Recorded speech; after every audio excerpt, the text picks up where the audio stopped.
Lamed Hey Amud Aleph, we actually went down quite a bit on the DAF so that we could get through some of the technical stuff. We're up to V'chol Mitzvahs Lo Saseh. We're up to the section in the Gemara which talks about women, commenting on the Mishnah that said that even though women may be exempt from certain positive mitzvahs, but they're obligated in all mitzvahs lo saseh, except for three. What were the three? No. Except, in other words, we're just going back to the Mishnah. Except for if she's a bas kohen, there's no prohibition for her to become tameh, because the laws of kahuna, as far as tumah, apply to men and not to women. And the next one that the Mishnah, this is the Mishnah going back on all the way back on Chavtes, said that chutz mi bal takif ubal tashchis ubal tatami l'meisa. So bal takif means that you cannot shave off the corners of your head, your payas, and bal tashchis means you cannot shave off your beard. And lo tatami l'meisim, bal tatami l'meisim is if she's a bas kohen, she's not precluded from becoming tameh. So the Gemara's question is minahani mili. From where do we know this? That women are obligated in all mitzvahs lo saseh. Amar of Yehuda Amar Rav Chentana devei Rabbi Yishmael Amar Kra Ish o Isha ki yasu mikol chatos ha'adam. This pasuk is talking about a person bringing atonement for having done an offense. It's specifically referring to gezel hager. When I've stolen from a convert who has no heirs and I cannot make restitution, the Torah prescribes a korban as an atonement because I cannot atone through restitution. But the point of the pasuk is that you see that when a person wishes to atone for sin, both man and woman must atone. And therefore this teaches me that any offense, a mitzvahs lo saseh, that a male or female commits, they are equally the same. They both require atonement. And that shows me that women are included in all mitzvahs lo saseh. Hishva hakasav ish leisha, isha leish l'chol onshin shebetorah. Now, the Brisa continues, and as Rashi points out, the next part of the Brisa is not coming to address the answer to our question, which is how do we know that women are chayv mitzvahs lo saseh? But it's coming to tell me that women are equivalent to men for other halachos as well. Devei Rabbi Eliezer Tana Omar Kra Asher Tasim Lifneihem Hishva Hakasav Isha Leish L'chol Dinim Shebetorah. In Parshas Mishpatim, the Torah says these are the laws you shall place before them in the plural, implying both males and females. And we need the Torah to tell me this, because otherwise I would have thought that perhaps women are exempt from financial law. In other words, maybe it's okay for them to take a loan and not pay it back, or to purchase property and not pay it back.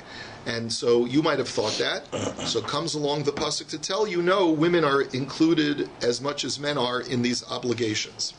Devei Chizkiya Tana Omar Kra Vehemis Ish o Isha Hishva Hakasav Isha Leish L'chol Misos Shebetorah. Now here the pasuk is talking about an animal who gores. And it says that if an animal gores either a man or a woman, the penalty is the same. And from here we see that the killing of a male or a female, the penalty is the same. So if a person commits murder, it makes no difference if he kills a male or a female, the penalty is the same. And the same thing is if a person's property kills a person, it makes no difference as far as the restitution penalty, that is the same, that it has to be either for a man, when it kills either a man or a woman. So now the Gemara says utzricha. The question is, why do you need all three psukim to equate men and women? Why isn't just one pasuk sufficient? And once I know that men and women are equal in one area, I know that they'll be equal in all areas. So the Gemara says, "Di'iash me'inan hach komaisa mishum kapara chas rachmana Allah, avol dinin ema ish de bar masa umatan in ish alo." So the Gemara says, you know what? I'll tell you why. If I would have only taught in the Torah that the atonement process for men and women are the same when they commit sin, I might have thought, well, that makes sense because a woman is subject to the same requirements of atonement as men are. But financial law conceivably is different because, remember, we're talking about a patriarchal society in the ancient world. Up until the 20th century, women generally did not even work, right? as a general rule. They stayed at home. They were not the breadwinners. And so therefore, I would have thought that since women are not breadwinners to begin with, all financial law does not apply to them because it's such a minority of situations where women have to work. So therefore, the Torah needs to tell me that not only is their atonement the same, but also their financial responsibilities are the same. V'iyash me'inan hamishha mishum dechiyusahi, aval kofer ema ish de bar mitzvos in ishalo. And if I would have only taught me, if the Torah would have only taught me those two, and tell me that women and women are equal for financial law, that makes sense, because in those situations where a woman does have to financially fend for herself, it makes sense that she should have the same level of financial responsibilities, because if not, no one's going to want to do business with her. If a woman could always claim, I'm exempt from financial penalties when I don't pay back and when I don't fulfill my financial obligations, no one will do business with her, no one will sell her things, no one will buy things from her, and then she'll become impoverished and she won't be able to survive. So that makes sense why the Torah has to say that she's subject to the same laws as men. But perhaps you could have argued that if my ox gores a woman to death, or if I accidentally kill a woman, then I'm not subject to the same penalties as if a man is killed, because after all, a man is more important because he has more mitzvahs to do. And maybe that's the reason why the Torah penalizes me when a man is killed because of me and not when a woman is killed because of me. And therefore, that's why the Torah has to make a point of saying it. V'iyash me'inan ha mishum de'ika ibud neshama chas rachmana Allah. Aval hanach tarti eimalo tzricha. And finally, if I only would have written that men and women are equal as far as when you cause a male or female's death, maybe the Torah, that makes sense, because the Torah says there's no difference between a male soul and a female soul. They're both created in B'Tselem Elokim, in God's image, and therefore if you kill them, the penalty is the same. However, maybe for these other things, when it comes to kapara and when it comes to mammon, I would have argued that those are different, and therefore the Torah says you need all three. Okay, very good. Chutz mi bal takif u bal tashchis chulei. So then the Mishnah had listed the three exceptions: the prohibition of cutting the corners of your head, which we call the payas; the prohibition of cutting the corners of your beard, which is shaving with a razor, as we know. And we learned this all in Maseches Nazir. We had an extensive discussion about the Isser of Bal Tashchis and Bal Takif, if you remember. And then the third one is not being Metame L'Mesim. So the Gemara says, Bishlama Bal Tatame L'Mesim. I could understand the source for how I know that women, Kohanim, are not precluded from becoming Tameh. Dichsiv Emor El HaKohanim, B'nei Aharon v'lo B'nos Aharon. Ela bal takif u bal tashchis min olan. So it makes sense. The Torah says explicitly in Parshas Emor, which talks about the Kohanim not being allowed to become Tameh, it says, speak to the Kohanim, the sons of Aaron. So the sons is to the exclusion of the daughters of Aaron, and that's how I know that women are not included in this law. But how do you know about the laws of cutting the hair and, on the head and the beard? So dichsiv lo sakifu pa'as roshchem velo sashchis eis pa'as zikanecha. Kol sheyeshno bahashchasa yeshno bahakafa v'haninashi hol v'lo isnehu bahashchasa lesnehu bahakafa. So the Gemara says a very simple answer. You look at the pasuk, which talks about the prohibition of both cutting off the payas of your head and the corners of your beard. The Torah links them together in the very same pasuk. So from here I learn that only people who are precluded from cutting off their beard are precluded from cutting off their payas. But if you're not precluded from cutting off your beard, you're not precluded from cutting off your payas. So the Gemara says, Uminalan delo isnehu bahashchasa. And how do you know that women are not precluded from cutting off their beard hair? So of course, you know about the bearded lady in the circus, and you know that there are women who have beard hair, unfortunately. Right? Don't set up a shidduch with them, but they're nice ladies, but it's a hormonal problem. It's a hormonal. So there's obviously cures for that. But the Gemara says that it can happen. So ibayis ema svara dahalo isluhu zakan v'ibayis ema kra da'amar kra lo sakifu pa'as roshchem v'lo sashchis eis pa'as zikanecha. So one answer is because women generally, most women do not have beard hair. And so therefore the Torah only addresses the standard case, And the standard situations, only men have beard hair and women do not. And so therefore, women are not included. Another answer, if you're not happy with that, because there is a significant minority who have beard hair, so there you have to look at the psukim itself. It says, do not cut off the corners of your heads, and do not destroy the corner of your beard. Now, look at the change in person. The first part of the pasuk, which talks about cutting off your payas, the Torah speaks in the plural. Lo sakifu. Do not cut off in the plural. You, plural, do not cut off the corners of your head. And then it says, and you in the singular, do not cut off the corners of your beard. So midashani krabidibure dinkein nichtov rachmana paas zikanchem mai zikanecha zikanecha velo zikanishdecha. So from here we see that the Torah reduces it to the singular because it's coming to imply that only you, the male, are precluded from cutting off your beard hair and not the female.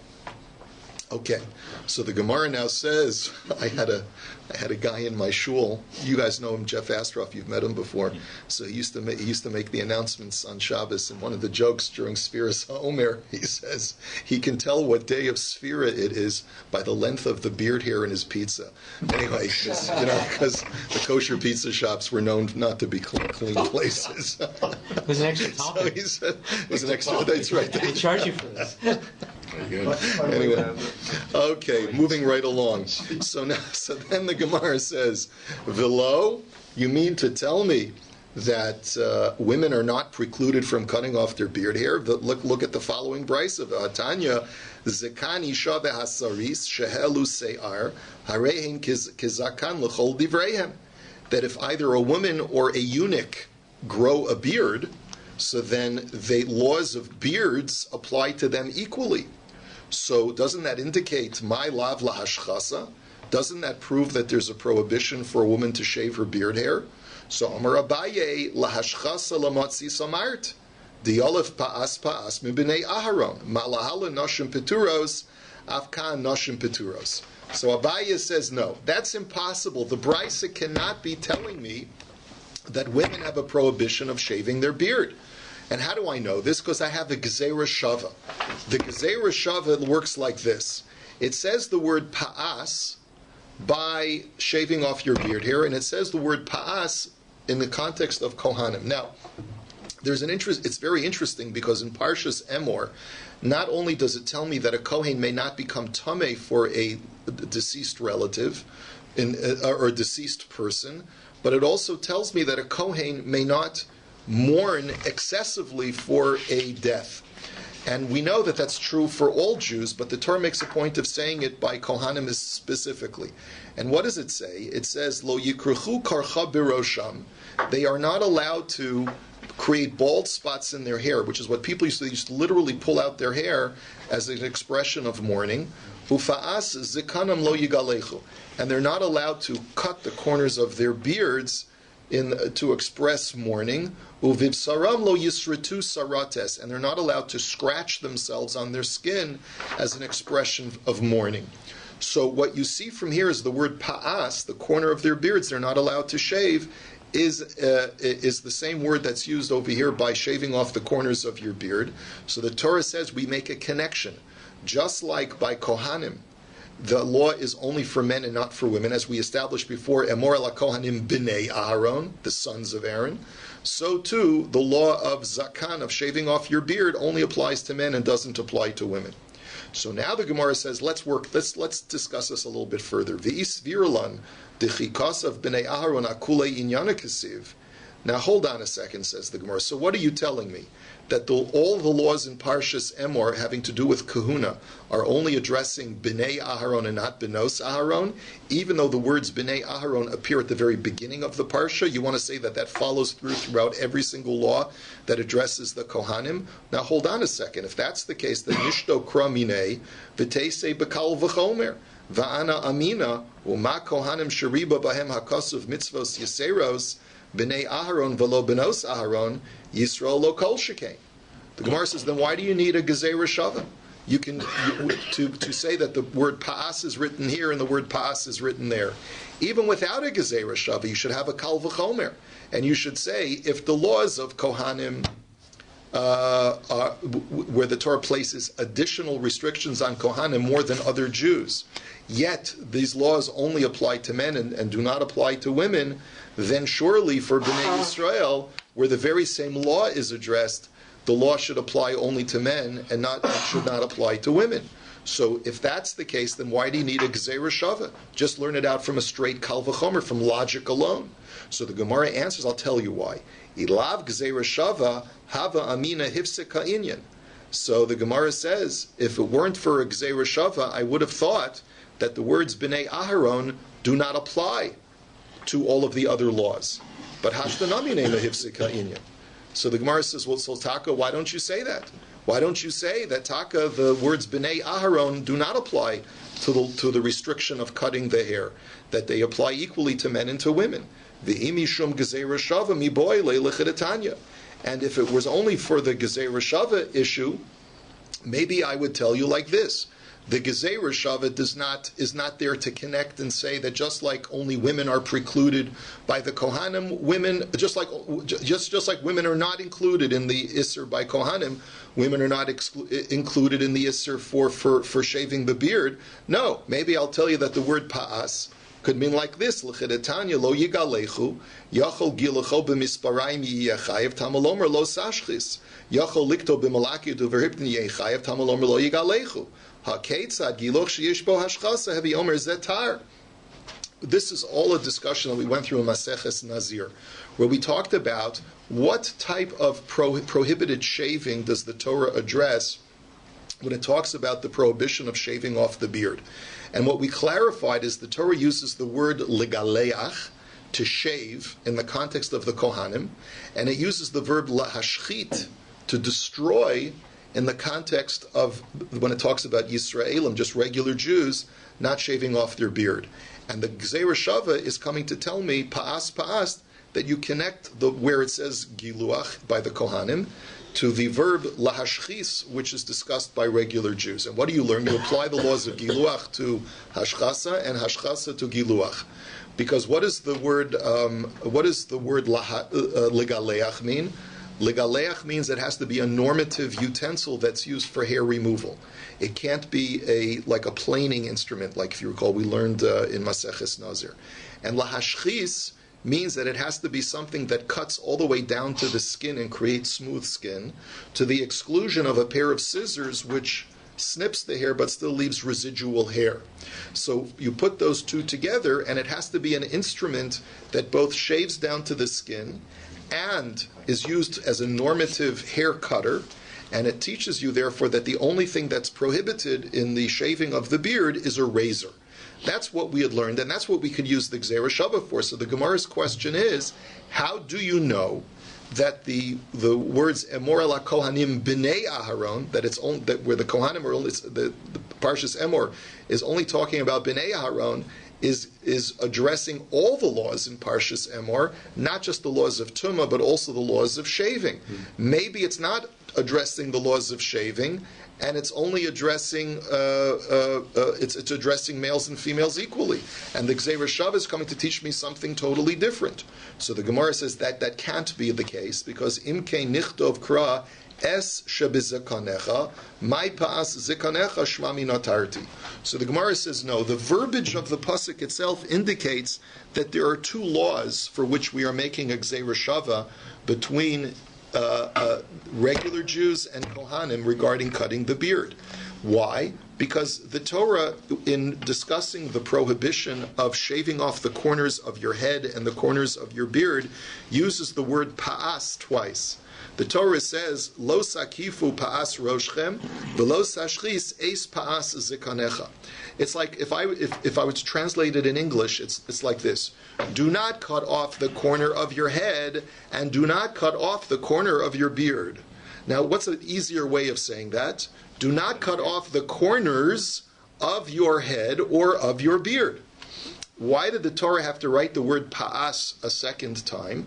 Therefore, it teaches me two things. Number one, it teaches me the Gzeira Shava that we had established, that the only type of prohibited shaving of the beard is a razor.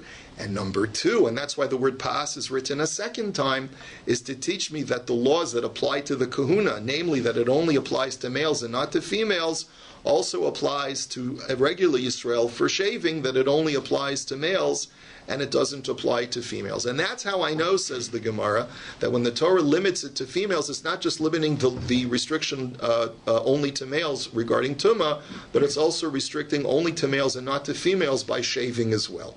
So, the Gemara now says, fine, okay, ve'elaha detanya. So therefore, there's basically the Gemara is saying, that's why I need a Gzeira Shava, because if I didn't have a Gzeira Shava, I might have thought that the Torah is not extending the limitation to males and not to females to shaving, right? And that's why I have the Gzeira Shava.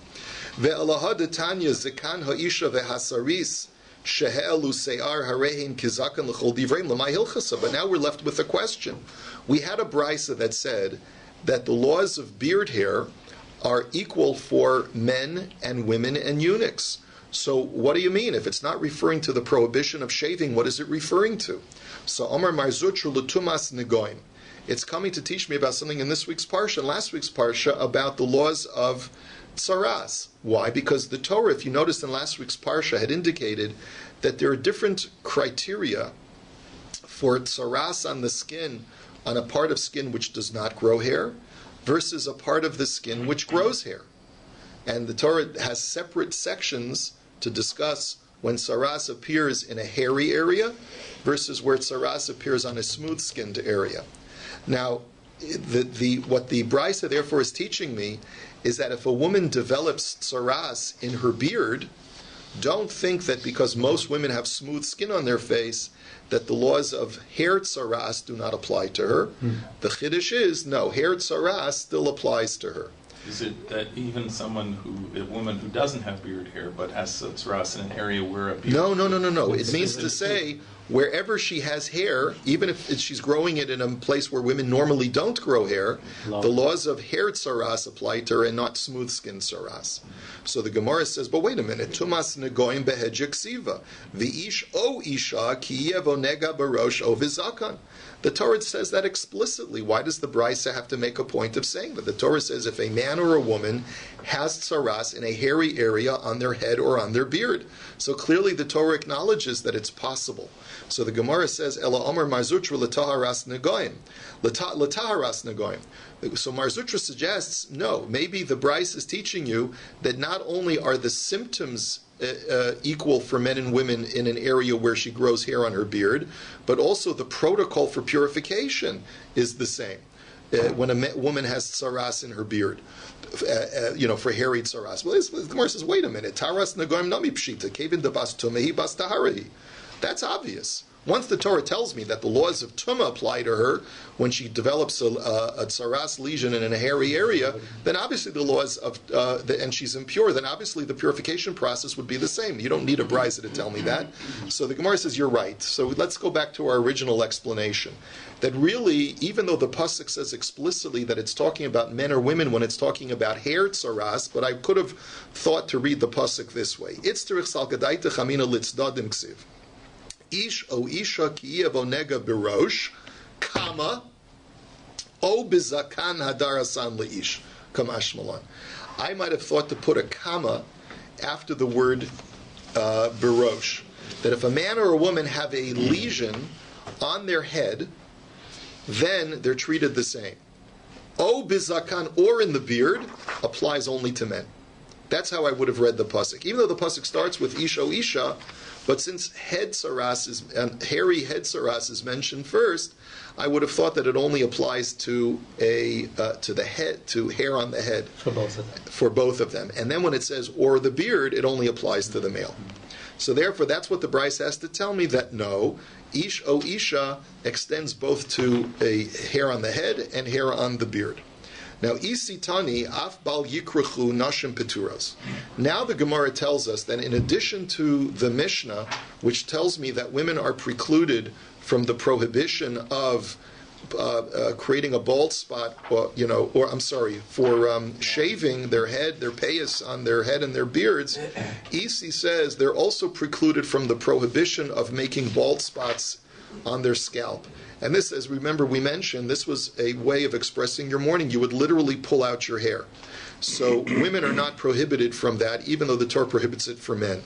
So my time at De'isa, the Darish Hachi, he explains the pasuk as follows: Banim atem l'Hashem Elokechem. You are children, but really more literally, you are sons of the Lord your God.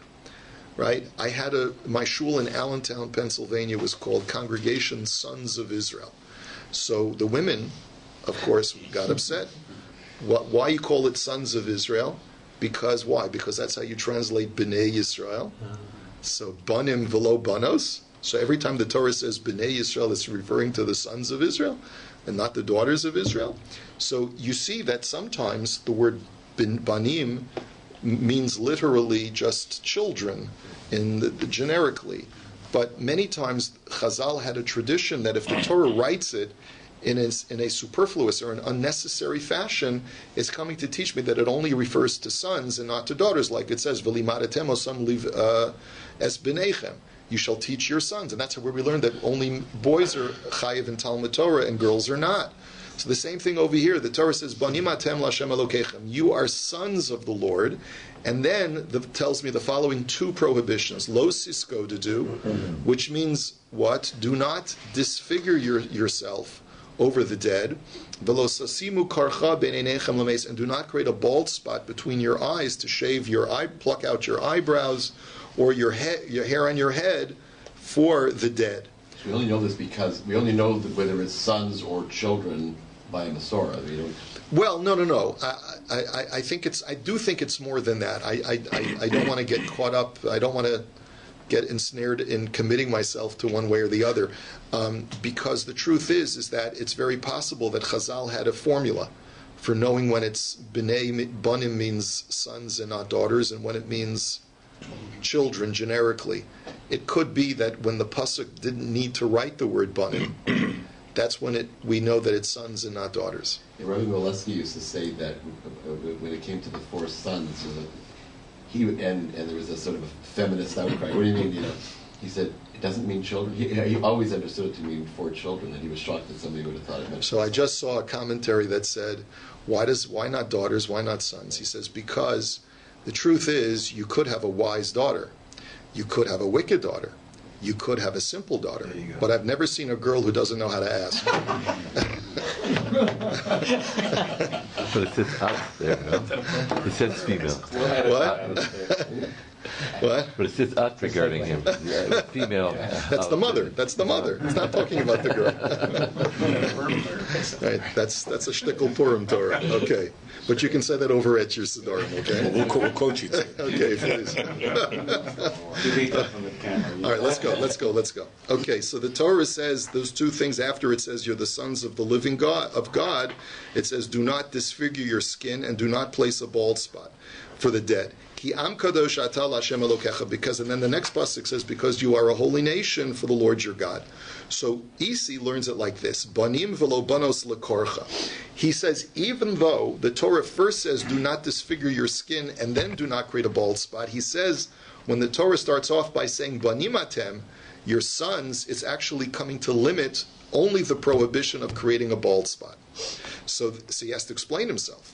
Ata omer lekorcha eina ela legedida. Maybe you'll tell me no. Maybe it's referring to the prohibition of disfigurement, and it's coming to tell you that only men cannot cut themselves, but women can cut themselves. Kashu omer ki am kadosh atal Hashem Elokecha harei gedida amor hamani mekayim banim v'lo banos lekorcha. So he says no, because afterwards it says you are a holy nation. So a holy nation implies both men and women. So if the first part of the pasuk says only sons, and at the end of the whole pasuk it says you are a holy nation, which implies sons and daughters, so one of the prohibitions only applies to males, and the other prohibition applies both to males and females. So why are you creating this?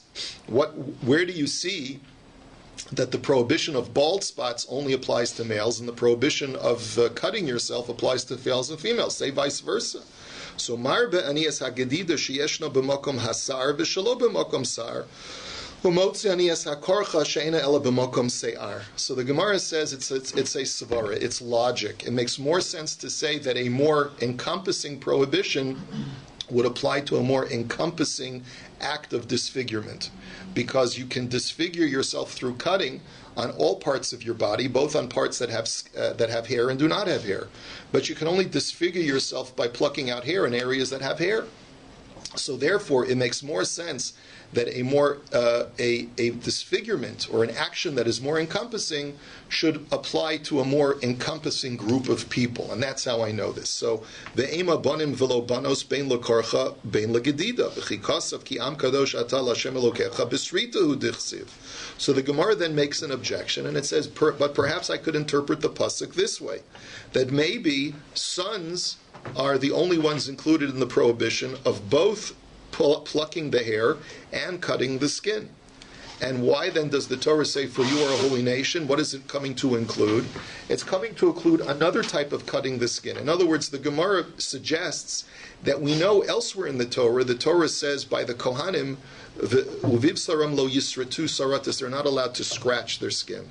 So the Gemara says, perhaps when the Torah says lo siskodedu, it's coming to include two different kinds of skin disfigurement, one through cutting with an instrument, and one through scratching with your fingernails.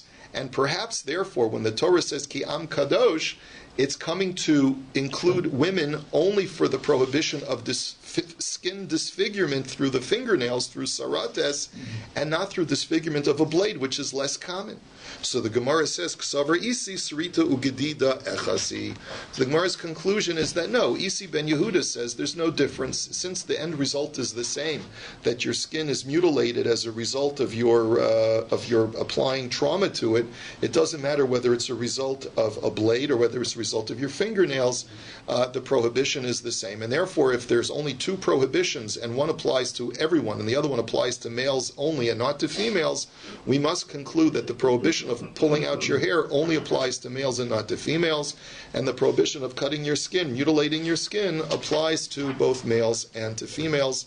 And that's how Isi knows that there's an additional exemption for women in mitzvahs lo saseh, not only tuma for a bas kohen, not only cutting off your payas of your head and your beard, but also they're not prohibited from pulling out the hair and creating a bald spot for the dead. And with this we shall conclude.